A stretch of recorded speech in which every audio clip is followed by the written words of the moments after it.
Were the initial IDF attacks, blowing up the pagers and walkie-talkies, were those targeted attacks or were those war crime attacking civilian? What do you think? These were acts of terrorism. They were even Leon Panetta said they were acts of terrorism.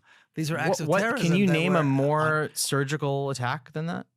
I don't believe Israel was in a position to attack anyone. Okay, but can you name a more surgical attack than I don't care if it's surgical or not surgical. Israel is not in a position to attack. Israel needs to be dismantled. So okay, fine. There's nothing that Israeli violence. So if you don't care if it's surgical or not, why are you calling it a war crime? Why are you saying it's against? The basis of your argument is you're saying Israel shouldn't exist. But my point is that it was surgical. It wasn't a war crime. You're saying it is a war crime, but you're saying I don't care if it's surgical. I'm saying it's an act of terrorism. An act of terrorism. On what basis are you saying it's not surgical and that it is targeting civilians? What do you mean by surgical? It was specifically, you blew up a pager owned by a terrorist. And if there's someone next to him. By who? By a Hezbollah Israel terrorist. has no position to designate other people as terrorists. But Israel is the perpetrator of terrorism. First of all, the I US reject also the calls them idea terrorists. that Hezbollah is a terrorist organization. But also, Hezbollah was launching rockets at Israel for the last 12 Yes, months. of course they were. They were in support of their Palestinian brothers and sisters. But if you're Israel, you're like... If you're Israel, of course you do what you do. We know what Israel does. Yeah. If you're Israel, you are a violent, racist state and you kill everything in sight. You don't think Hezbollah is a terrorist group? And you kill everything in sight. Hezbollah was established as a result of the 20-year occupation of southern Lebanon by Israel. There was no Lebanon in 1980, before that.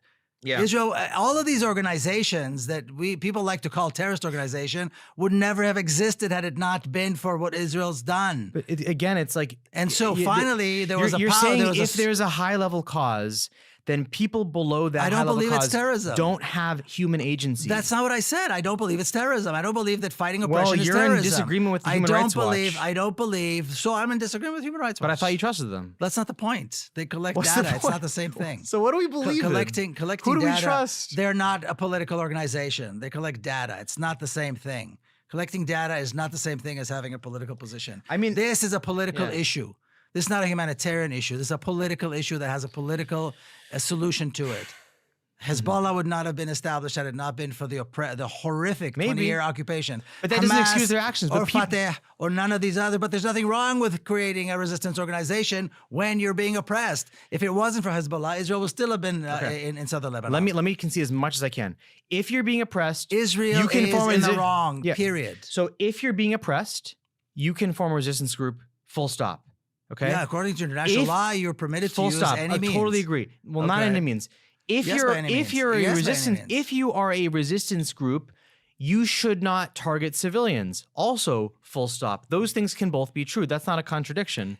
People have agency. People have agency, but there is repercussions. When one side wholesale kills civilians, the other side is going to retaliate. That's the reality. Yeah, but it's not smart. No but. Yeah. There's no but. When Israel murders thousands and thousands of civilians, there will be Israeli civilians killed by the other side. That's a given. There's nothing we can do. It's not a moral issue. It's a very simple equation. Fine. If you want to talk about causality, that's a given. That's a given. When you kill thousands of Israeli civilians... Nobody killed thousands of Israeli civilians. When you kill Israeli civilians, Israel is going to... What? Defend them. They're going to counterattack. If you want to talk about causality, there is your causality. No, the source of the violence is Israel. The source of the occupation, the oppression is Israel. But Miko, if we don't think about... The state of Israel is a crime. The state of Israel does not commit crimes. The state of Israel is a crime. Does that excuse any action that happens that other people do? It's not about excusing. It's about a reality that exists. Nobody's excused. It's not about excusing or not excusing. It's an intractable issue if we don't try to... When you are the oppressive, genocidal regime, you will be paying a price. When my niece was killed, her mother said, "What did you expect? That they won't come out and kill civilians? We kill their children in their schools. We bomb their schools. We arrest and torture their brothers and sisters. You think they're not going to come and kill our civilians? Yeah. What are you talking about? I wouldn't. I would think they wouldn't come and kill civilians. Well, I don't know what you think or don't think. Can I tell you what I think they would do? It doesn't matter. I think they would what you target think. military infrastructure. They'd free people from prisons. Well, if they had the ability, they would try to broker a peace agreement. There's so many things they could have done. A peace agreement with who? With the UN, with Israel, with the UN. Really? Yeah. How many? I'm telling you. What are you talking about? The peace agreement with a genocidal racist regime is absurd. Why didn't they offer a peace agreement with Hitler? If on October 6th, they said, Jake Newford, you're elected in charge of Gaza. What do you want to do? I would have said... No, you wouldn't. You don't know what you'd have said. I would have said, not this. You don't know what you would have said. I wouldn't have said, let's go kill civilians. That was not the objective of the operation. What did the festival? Do you deny the festival? Well, who killed who at the festival is still something that's being researched. Why were the Hamas people at the festival with shooting? They videotaped it. Look, this videotapes. Look,